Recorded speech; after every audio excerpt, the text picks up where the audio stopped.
you think I look cool? You look really cool today. Evan is wearing a neon green hat and yellow sunglasses. You kind of look like the guy in Spring Breakers. Like not, but it's in that, it's giving Florida. It's giving Miami a little bit. Forever. That guy? Yeah. Uh-huh. Spring I guess Break. It's James Franco Yeah. doing Riff Raff is the bit, right? Yeah. What a weird bit. Mm-hmm. I think I'm pretty sure there was something about Riff Raff like trying to sue, but then them being like, actually, it's based on this other rapper and then that rapper tried to sue after. It's pretty good. I hope somebody does a terrifying biopic of my life at some point where like the person representing me, it's like a total parody. Yeah. You've really lived. I mean, I don't know if you're as like, Riff Raff's a pretty extreme person. Do you know that I went on tour with Riff Raff? Oh, forgot. Here we go. Right. Yeah. I was going to say, what else do I need to do in my life? But that is so unimportant. Why? What do you mean? What does that even mean? Doing what? Doing what? As this grill man? Like, what did you do? Hello, everybody, and welcome to another episode of Spare Parts. Welcome to Spare Parts. So I may have mentioned in the past that I was in a relationship with a professional disc jockey. Ooh, it sounds worse when you say the whole thing out like that. Disc jockey. Gross. Oh, I know. And so he was, at the time, what year would have this been? 2014? The height of EDM. Well, the absolute pinnacle of EDM. And I guess, I don't know how it, whatever. He went on tour with Riff Raff throughout California, like West Coast. And I met up with him in San Francisco. And I did like 3 stops on this tour. And when I tell you with Riff Raff? For a period of time. When I like spent time with this person, when I tell you every single day, every single time I ran into Riff Raff, he reintroduced himself to me for the first time as if I was a ghost. It was crazy. And then at the last show, it was at some like university. This is tough. There was a portion of the show where you like girls go on stage with these huge like Riff Raff cutouts of like a big gold tooth, a bottle of scissor, like these really like it was so, I guess it was kind of camp. It's pretty when camp, I really think to be about like, it. here are the things that I have. Yeah, it's like very, exactly. So very like, and he'd get like girls that they thought were cute from the audience and bring them up and do that. And it was like this whole bit. And then my boyfriend at the time was like, you have to do it. It'd be so funny. And so I went out there, and I think actually his sister joined me, and we did it as like a joke. The DJ's sister or Riff Raff's sister? The DJ's sister. Okay. What were you holding? What was the object that you were chosen? Okay, so I think it was Katy Perry's head, and from the music video California Girl when she had blue hair. That was like the last thing I would have guessed is Katy Perry's head. Yeah. Okay. Well, it was like totally random. It was the era of things still kind of being random, you know? Totally. Absolutely. Mm-hmm. Now you have to be concise. That is a wild story. I want to talk so much more about it, but I'm sure that's pretty much the extent of it, is that his brain is mush and you couldn't get 2 words in without it sieving out the other side. Like I'd walk by him and I'd be like, hey, I don't even know what his real name is. Hey, Riff Raff. Probably like Carl, like something really boring. And no offense to the Carls out there. And he'd be like, hey, like, and he'd put out his hand to shake my hand. And I'd be like, I've been on the tour bus for about 2 days, but I'm dating. So, and he'd be like, couldn't. At least he's a gentleman, you know? Yeah. At least he's introducing himself and shaking hands. You don't think it's like a power move, him just like. No, he was. I don't know what, I mean, I don't want to like. What planet was he on? Was he on Earth? He was not on Earth. Okay. He also had a husky that he named Jody Husky. On the bus? When I tell you this dog was the least trained, most on frustrated. A bus? Yeah. I was like, why is this dog here? He was so beautiful and cute. So I took the dog on some walks. I think you just reminded me that his name is Jody. That makes sense. I think, and so he named his dog Jody after Husky himself? It kind of Are you shocked by that? That makes total sense for me. Michelle, get over here. Imagine if you named. Stop peeing on the garden, Michelle. Michelle Labrador, get over here. Wow. Yeah. That's another level of, wow. I just can't even imagine that life. I had like this weird, from 19 to 25, I had a completely different life. And I think that's true for most people. Yeah, but yours was really different. But it was so weird. I was on tour with an EDM artist for like 4 years. It's so weird. And I'm just I'm not like a... You're not like that. Festival, like backstage. Like I just like don't. And you want to be comfortable all the time. I never see you being like, oh, I can't wait to get uncomfortable and go out there and live on a bus for this many. Like that doesn't seem like your thing.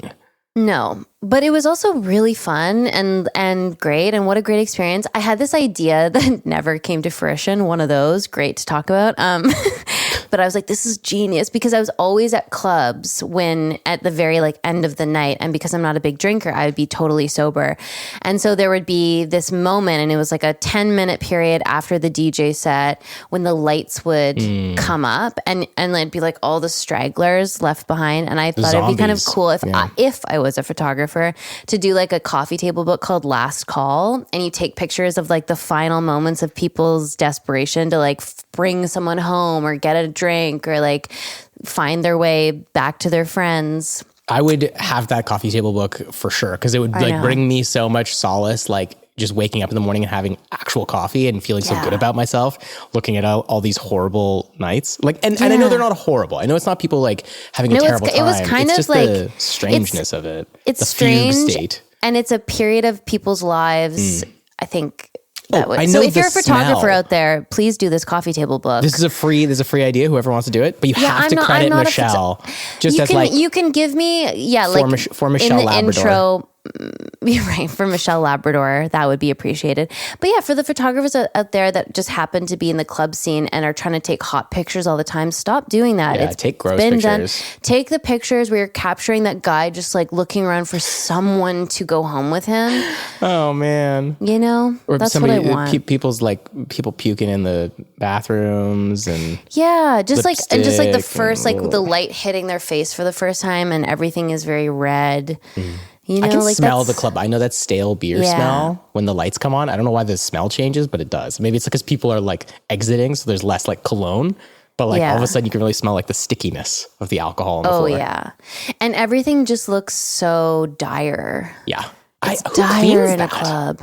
I've never worked at a club. Like I've never worked do they hire like, I wonder if they hire actual cleaners? Because that can't be the responsibility of like the serving staff. The bottle service girls. They can't fucking clean up like that's a whole other job. That's got to take hours to do.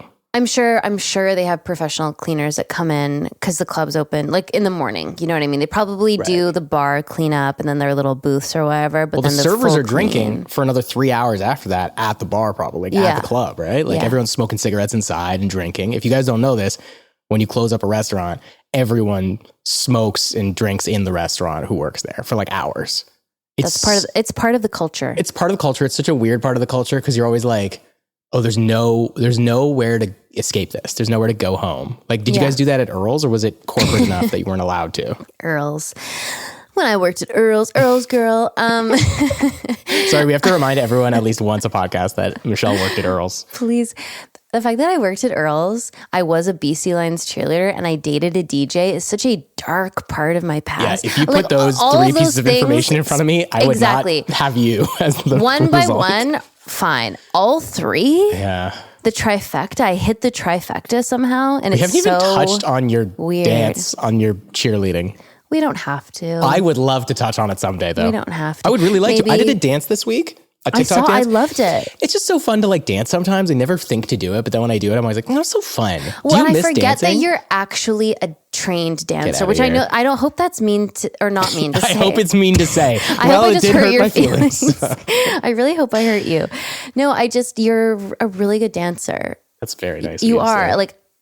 There are some people. My mom always says this, and maybe she was lying, but she was like, when I was young, and I'd be going to dance recitals, and competing and stuff, she's like, there are some people that when they're dancing in a group, your eye just goes to them. And then she would say her eye went to me, but that's probably because she's my mom. But my eye goes to you. Like, I like watching you dance. What can I say? That. That's nice of you to thank you. I appreciate that. That's it's just the truth. Some people just have it. We make a lot of dance videos together. So that makes sense.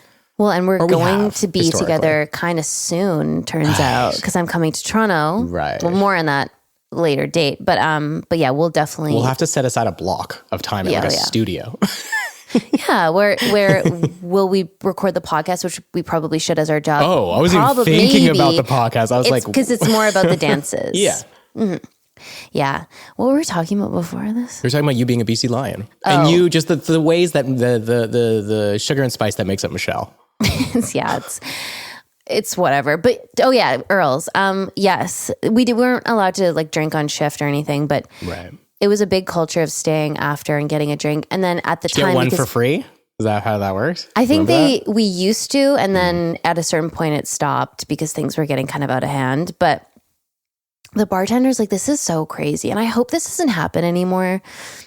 Again, the like 2012 era was like a bad time for culture in a lot of ways. Yeah, we were tested. Everything was being tested. Nobody knew what was good yet. No, and there was just like unsafe things happening all the time. And the bartenders you'd order a beer, and then they used to put like 2 or 3 shots of vodka in the beer without your permission, not telling you.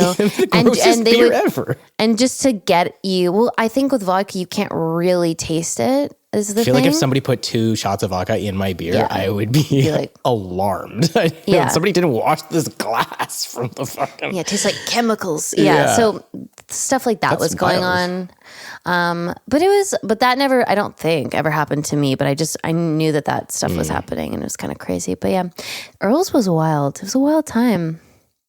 And we'd stay so late and like 4 a.m. because it closes at 2, but Earl's is very like the customer is always right. So like you don't want to make them feel rushed, which is actually so crazy. Wasted business meeting happening at 2:45. Yeah. The guys have been doing blow in the bathroom all night. Exactly. And you're like, guys, get out of here. Go somewhere else. You're at Earl's. And I'm like, anything for last call? And they're like, 12 pitchers and 2 bottles of wine. Right. Yeah. Like as if that's like they've like found the secret code to like staying as late as they want. Yeah.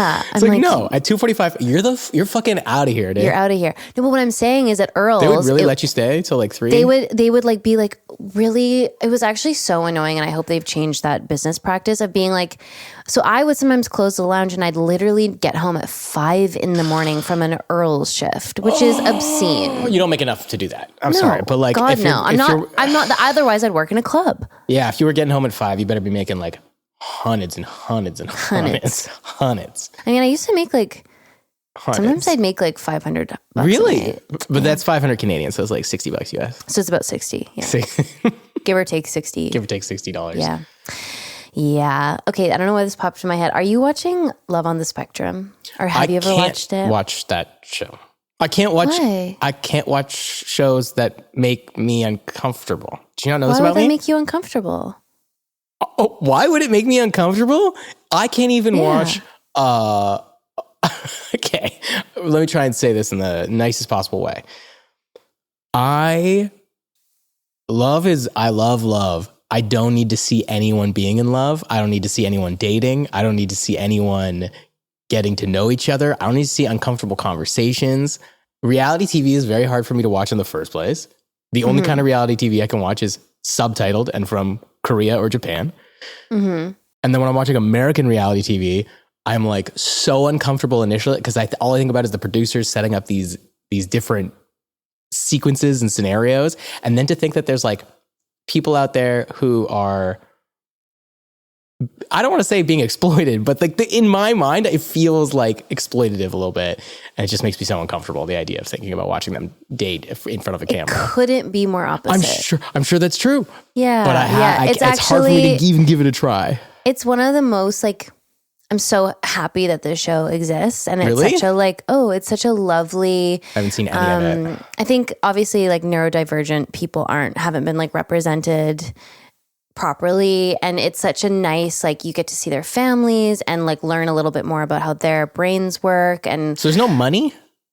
What do you mean there's no Like, money? are people making money? Like, who's like, are people like winning anything? Is there like money involved? Is there It's not like a Love is Blind or no, it's like literally, it's just like a get to know these people and how they live and who they are. And it's like a documentary more so? Yeah. And it's so beautiful. And it honestly is like one of the best kind of shows, certainly reality show, but shows, if you want to sit down and watch something that's going to like make you learn something, make you feel better, make you a more empathetic, smarter, compassionate person by just like opening your mind a little bit to how other people live. It's honestly so great. And I laugh and I cry. I'm just like, it's so beautiful. But there's this one girl, Abby, and she's so funny.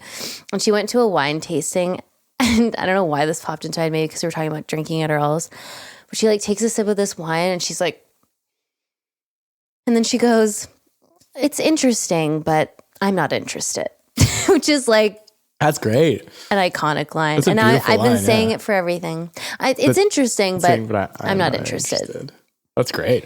Yeah. So anyways, that's just a little, I think you should give it a chance. And anyone Abby, listening, do you want to come on the podcast? Ugh, what a dream. She's just such delight. She loves Lion King and collectibles. I like she's Lion so King. Cute. I like That's what I'm collectibles. saying. Like, so it's not like a reality TV show then. It's not like no, it's drama. Not. No. They're it's like just, plying them with alcohol and they're like yelling at each other. That would be, I don't like those shows either. They make me feel very uncomfortable. I tried to watch Temptation Island or Love Island or something. God. I don't know. I felt sick in my stomach in such a way that I was like, I think I'm coming down with the flu. And then I turned the episode off and I was like, no, I'm fine. No, I'm fine. I was like revolted on like an internal level. Temptation Island is truly disgusting. It's like despicable. Yeah. And okay, no, that's Yo, anyone out there who's been on Temptation Island, also feel free to come on the podcast to talk about it if you guys want to defend, like, or spill the beans. I'd like to hear some beans. We are going to do a second part of Letterkenny questions because we received so many, and you guys liked this episode, and you got lots to say, and yeah. So anyways, that's a great idea. Are Letterkenny questions as well as like some questions for us. Yeah. Maybe then we'll do a spare hearts question. Do you have one? Sure. I can find one. We'll call it Q&A part 2. So the last episode was Q&A 1. This is Q&A 2. Exactly. So yeah, we'll see how far we get here. But yeah, to start off, okay. In the season, much music video dance parties. Whoa. Those were the fucking best. Grinding in grade I used 8? to grind so. Do you know how little I was in grade 8? Do you know what I looked like in grade 8? I can only imagine. And I'm like slapping my knee to get girls to come like sit on it so I can grind. I don't want to hear that. Shut up, Paul. I don't like how you said busy. sit on girls, it. Just shake that booty, don't stop. Like singing along. My voice hasn't broken. I'm rock hard all night. No, stop it. Sorry. That was so far. I'm sorry. Especially you wearing the hat and the sunglasses for saying that. What's the question? God. Okay. Sorry. Let's move on. Let's just bypass that. Evan. I'm switching gears. Evan. Okay, question. Lovely question. How old was every character supposed to be in the show, and how old was everyone during filming? Whoa. God, first of all, a woman that would tell you her age will tell you anything. Second of all, okay, so we've been sort of 27. asked. Yeah, season 1, I was 24, turning 25, 24, 25. I think you might have been 25. Younger, no? No. Oh, shit. How old? Oh, because I'm 35 right now. So and we started filming in 2015. In 2007? No. So 24, 25, I booked at 24, started filming at 25. You and I were on the younger end of the spectrum. It was like you, Dylan's me. the youngest, though. Well, and Hersey. Hersey's young, too. Yeah, Hersey's a year younger than me. Dylan's 2 years younger than me. So Dylan was like 21, Camila was 22? 16 Yeah, Camila was a child. And then like but everyone else was Nate kind of and K-Trav were all in their like late 50s. About 54. They were definitely in there like what I am now, like mid 30s, like early 30s, mid 30s. They were early 30s. Yeah. So that was kind of the range. It was like early 20s for the most part, aside from Camila, to mid 30s on the higher end. Yeah, on the higher end. And then we had like Mark Ford, who's maybe like 40 something. Yeah. He'll love that. You think Mark listens to this podcast? No, absolutely fucking not. chance. Shout out Mark Forward. Shout out Mark Forward. So how old were we supposed to be? I think, again, I've talked about this. The breakdown that I got was Katie was 21. I think everyone in my mind was 27.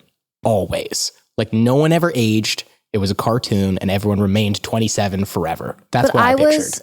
I was Jared's or Wayne's younger sister. But were you? So he was, yes. So he was, no, but I'm telling you what they had written, like what it was. Sure. So you would have been my age, like you and Tyler, because we grew up together. Right. And then the Hick guys were probably at 25 and I was supposed to be 21. And then we just sort of paused. We all paused at around 25, 27 because it's a cartoon and nobody really aged, plus we all didn't age a day. Yeah, there was never an episode where it was like, well, you know, the gang turns 30 or whatever. Like we never had that. No, we never punctuated anything with like time, which I think was kind of smart. Great idea, because then all of a sudden it's just like all these other questions come into play, like where are your parents? Is anyone having children? Yeah. Where are the children? What is time? Like, what is this place? Yeah, what is this? Like Neverland. Do you think that the show got canceled because we all started to look too old? Yeah, it's just all the guys started balding at the exact same time, and Keith was like, "Nope, got it. We're done. No one Switch wants to hockey. see this." Yeah, switch it to like hockey player vibes. Hockey. Hot. Okay. Who is growing weed in the back 40 of Wayne and Katie's farm? I think it's Wally. Oh, funny. Oh, you know what? It could be. I think it could be like someone like. Rat ass, whatever. Like there's so many degen people in town who would just use your property. I feel like Bubba Wally's probably got a ton of property somewhere and he's growing his own weed and stuff. He doesn't need I don't think it. he's like selling it back to them. I don't think there's like a trick there. But I think there's enough sketch bags in Letterkenny that it really, I mean, it could even be the Skids. Let's be real. Was that never It's clarified? I know we grew weed at some point somewhere. No, but like we just were like, there's weed planted, and then we never. I guess this is a later season, so we'll find out. But that's interesting. I think it was like literally episode 2, Michelle. Oh, he's like, well, we found $5,000 worth of weed in the back, and then he tried. Remember to sell it to Bubba Wally. Of course. Yeah, but of course. He's like, I'll get it off your hands, and then he's like, oh yeah, thanks, bud. I would assume degens because it tracks. They're like the monster behind the closet right under the bed. If you can't figure out why something's bad in Letterkenny, degen. Yeah, I think that's fair to say. All right, next question. This is emotional. It's an emotional question. Why did he, assuming Jared the writer, do Wayne and Rosie like that with a sad face? Yeah, meaning like they didn't end up together, and then he has like this new girl come in, and it's like I feel the same way. What? I think Me it's because too. I feel the same way. Yeah, he just wanted. I guess he wanted this kind of like. He didn't want it to have like a perfect bow on the end of the series, I guess, or maybe leave room for like something to happen in the movie. Because, you know, if Wayne is happy and already in love, then, you know, we'll never have a movie. So there has to be something wrong for us to be able to get to. Maybe that's just like from a strategic kind of perspective. I don't know. An open-ended.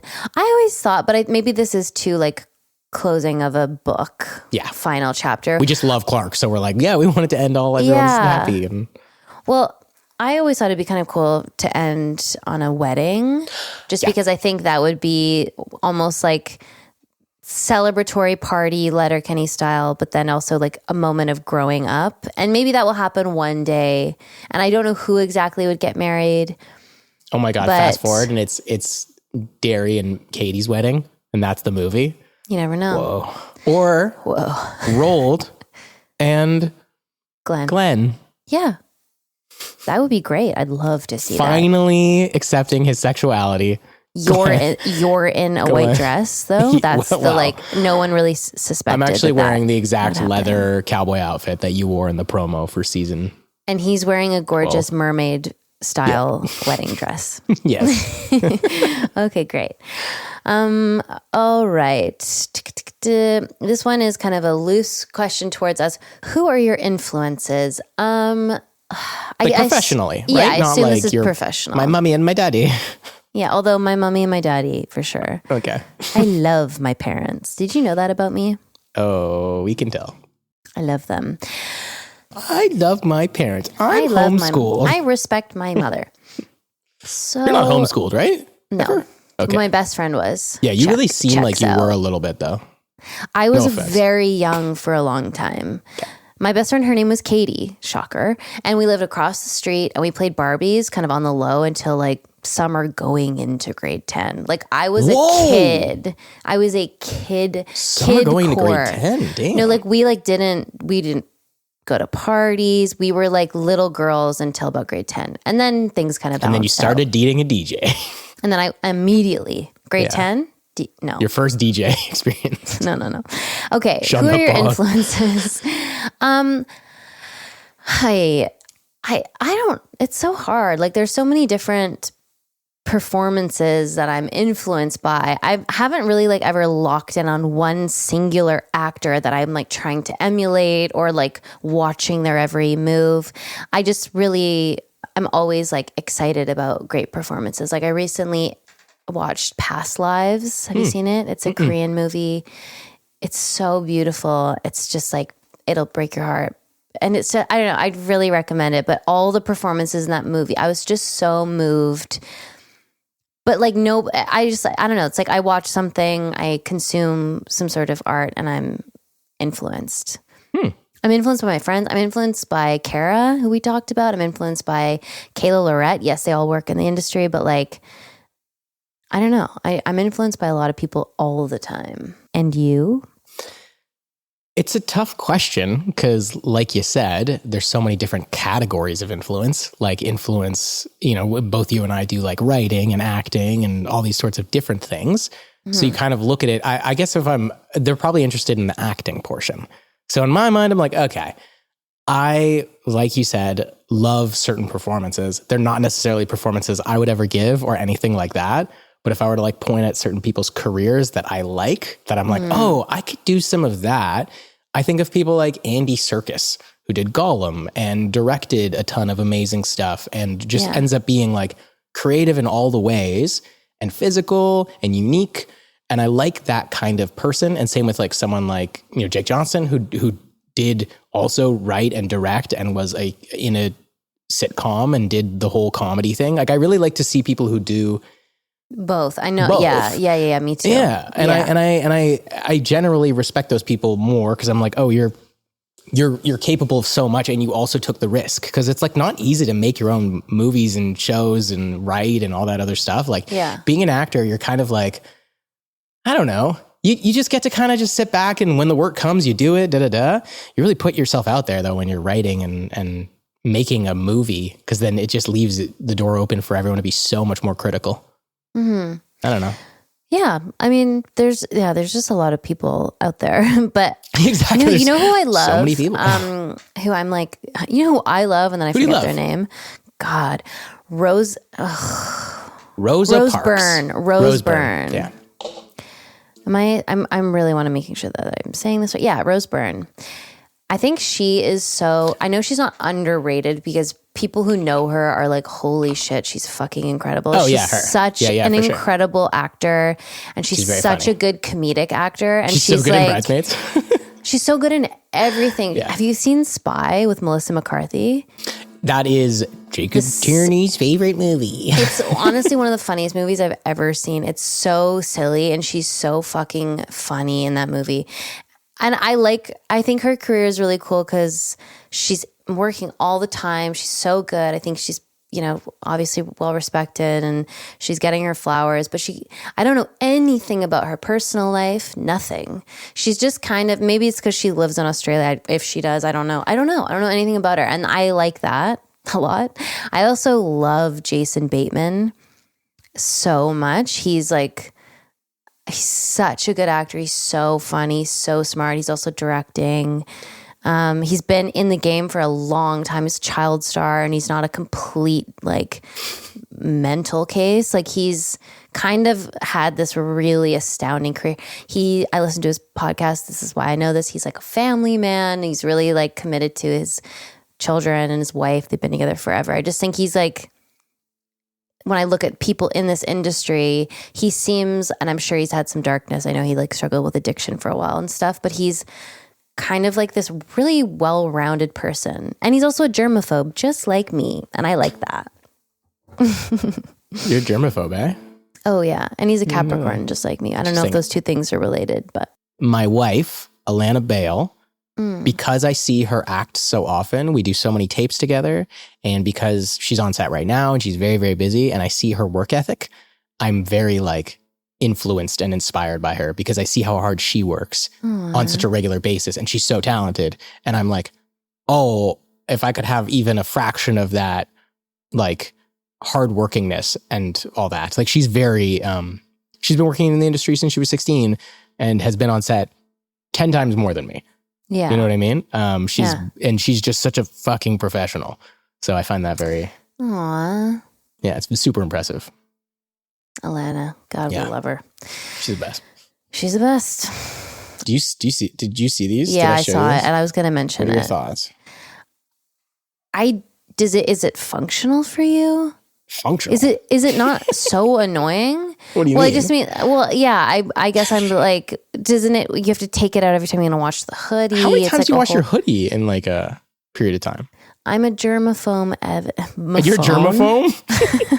You collect a lot of germs? I collect them. I feel like washing your hoodie, it's like, it doesn't even touch your skin. Like, why do you wash your clothes? Because like the outside world touches it, or because your skin touches it and your skin's stinky? Like a bit of both. It depends on like what's balance, going on. Right? I wash my pants less. Yeah, how often do you wash your pants? Walk us through how often. I change my underwear and my socks like 2-3 times a day. I do that. Your underwear 2-3 times a day? I have just so many pairs of underwear that it seems silly not to. I'll be like, that's wasteful, Ev. Well, it's not wasteful because it's like, I'm an individual and I feel like the individual consumer can never be wasteful. True. Yeah, we're not running the planet. Corporations That's how I feel. I feel like me changing my underwear is like not going to do it. Okay, next question. Have you guys gotten emotional in certain scenes, i.e. Wayne saving Derry? I mean, like emotional in the scene or emotional watching the scene? So those are different things. Because I get emotional watching all of Letterkenny.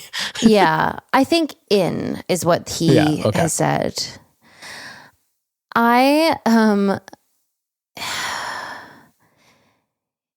Later seasons, if not like the last season, I think emotions were so high, obviously, and there were a lot of afraid at times. Yeah. Oh yeah, and there were a lot of scenes that were kind of heavier. Like our final season, which we will obviously go into more at some point, but it's a different Letterkenny season. It's darker for sure. It kind of like, it's more narrative than any other season. And it was an interesting choice. And I hope to talk to Jared about like the choices around that too, because yes, it was still very jokes heavy, very silly, like fun, all the things, but it had kind of, it just had like this whole other layer. There was a gun. There was a gun situation. Yeah. And it was kind of like, I remember reading the season and being like, oh, this is a real, like, this is quite cinematic for Letterkenny. I think, I'm trying to think. I mean, the silly scene that I got emotional about in a weird way was like, not actually, but what I sort of just tapped into was I was like, what would Katie care about? And how funny would it be if Katie and Wayne are like crying over their relationship with dill pickle chips? Let's just add absurdity onto more absurdity. You know what I'm saying? So each take, I fully cried when Wayne and I are like doing this, like talking about how these chips kind of brought us together and sort of alluding to a tough time when we like couldn't afford anything. And I had to like get a job, and Wayne's like really shameful about that. So funny. But yeah, so that was like a funny kind of jokes emotion. But then the final season when I'm in the car at the gas station and we're like talking to the DGen about Derry and like protecting him. was kind of emotional. But I'm like, was that emotional? Obviously, the context of the scene is emotional for Katie, but for me personally, it just felt like everything was emotional in the final season. Yeah, I can speak to that too. I think that everything in the final season was emotional. We were all like, just like, this is the last time we're ever gonna get to do this. So even just the simplest scene, I'm like, this is the last time we're dancing out front of the dollar. This is the last time we're in the basement. This is the last time we're like every single time we did anything or went anywhere, it was the last time. So we were super, super, our emotions were high. And the kids spend a lot of time with emotions very high anyway, in every scene, no matter what. So even if it's the least important concept in the world, like a chip argument, the skids are always near tears. So I spent so much of the show being way too emotional, and then like never actually like, I'm not like, oh, that's gonna haunt me later, like I'm gonna think about that when I go home tonight. It was more like cathartic and fun because you get to just like wail and scream and cry, and then you're like, and good, and then Tyler grabs my bum, and then the scene's over, and then everything's okay again. Yeah, we did a lot of hugging. Well, yeah, and I think watching the show is different because there's a lot of like beautiful moments that I have feelings around, but yeah. Okay, this is a crazy question. Who was the biggest slut, non-gendered, on set, is what this person wrote. Tyler James Blake Johnston. Next question. Okay. Like, not even close. Maybe Dylan after, but Tyler, for sure. Next question. Okay.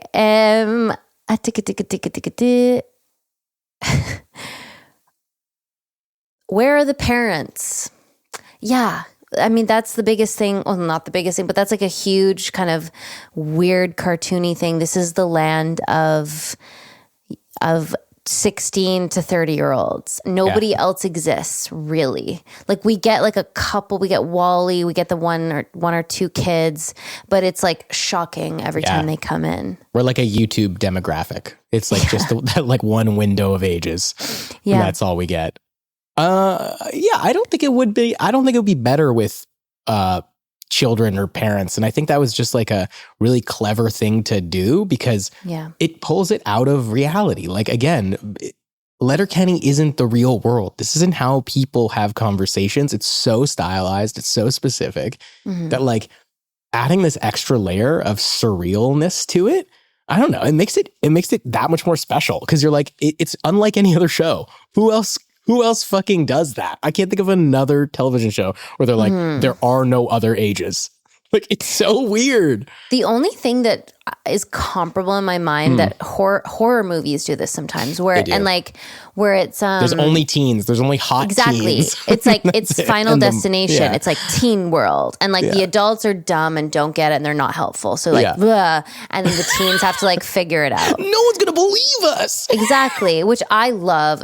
I love that genre. I think it's so fun, and obviously it like resonates with kids because kids are always like, God, these adults are so fucking stupid. They just don't see what's right in front of their eyes. Exactly. They're not tapped in.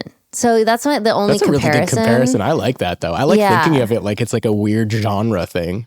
That's cool. Yeah. And it's again, horror that there are no parents too. Well, yeah. It's like, is there some sort of like airborne illness that knocks you out at 40? Like what's going on? I don't know. But yeah, where are the parents? We don't know. And it's kind of assumed that Wayne and Katie never had parents, really. I didn't know that they were full adopted, like, or whatever. I didn't know that was the story, but... What do you mean full adopted? I've heard you say this a couple times now, that they like kind of raised themselves. Well, I don't know that as fact. That's a kind of That's your own work that you've done as Katie. Well, Jared and I've talked about it a little bit. I'm sure Jared has what he thinks in his head, obviously. He's never shared that with me. We just have kind of like pondered like different things because they're so codependent, right? Yeah, and also independent of everyone else. They're codependent of each other and then they don't need anybody else. Yeah, and they're adult siblings who live together who aren't weird identical twins. Yeah, that's true. That is a good point. Adult siblings who live together. Like, working on the farm. Yeah. And it's just kind of they live their own But lives. what happens at bedtime? Like, do they are they going to bed at the same time? Are they like brushing their teeth in the same bathroom? And then it's like, night, bro. Like, what's the... I mean, I think it's like they just totally look out for each other. Like I can see Katie like, how do I say it? Like steaming his shirts. Doing his not laundry. Like, That's exactly what I was not like thinking of wife duties, but kind of mother duties. And then he does like the labor. Shovel in the driveway. I don't know. It's very that. It's weird. We do have an episode later season that's a sleepover episode where Katie, Wayne, and Derry have a sleepover. We and learn it's a lot that episode. So cute. I love that episode, yeah. I can't wait to see it again. I just remember filming it and we're all in like little pajamas and it's just so kids at sleepovers. And Derry falls asleep and is like making a weird sound and we're both like, grr, and we were laughing so hard at that being a real thing. That's a giggle fest, that episode. Like the actors in that episode could not keep it together in any scene. No, we were giggling. Yeah, every single scene was hard to shoot. Also, just the three of us in like footed pajamas. I've got pigtails, and we're all just like in bed chilling. It's so weird. It's weird. Okay, and then last question. I want to find a good one. Yeah, found a juicy double. And juicy. Okay, you know what? Let's end on a sweet one. Because we love animals. Was Gus Jared's dog IRL? Yeah, Gus was like the best actor on the show. Yeah, for sure. by far. Every time Gus was in a scene, stole the whole scene. Mm-hmm. So much fun to wrestle. So nice smelling. Great. Always nice ears. smelling. Great ears. Just really lovely ears. Great ears. Yes, Gus was Jared's dog. He lived a long, beautiful life. It was honestly so sad when he passed away. I remember finding out. I remember getting the text. Yeah, he was a really great dog, and I'm sure it's pretty meaningful for Jared to have him like immortalized in this show and plastered all over all the show too, right? It's like he's like Gus and Brew, totally. Right? Like, yeah. He was a great dog. I mean, that's such a beau. He's such a beau. Yeah, he was so cute. I babysat him quite often. Mm-hmm. I feel like how do you feel? I feel pretty good. I feel like that was a really fun. It's always nice to do these kind of Q&A things. We hope that you guys enjoy this too. If this is something you want to see more of, I mean, always just let us know your thoughts and feelings because that just helps us to gauge what's going on and what you guys actually want. But Michelle and I really like doing these Q&As. So please feel free to submit more questions. Yeah. Love, life, Letterkenny, right? Oh my God. Did we just come up with something? Love, life, Letterkenny? Life, Letterkenny. Oh my God. Whoa. That's pretty good. That is pretty good. That's actually like, kind of a shirt. That's kind of a shirt. If we're allowed to print the word Letterkenny. Letterkenny. Which we're not sure. Ultimately we're not sure.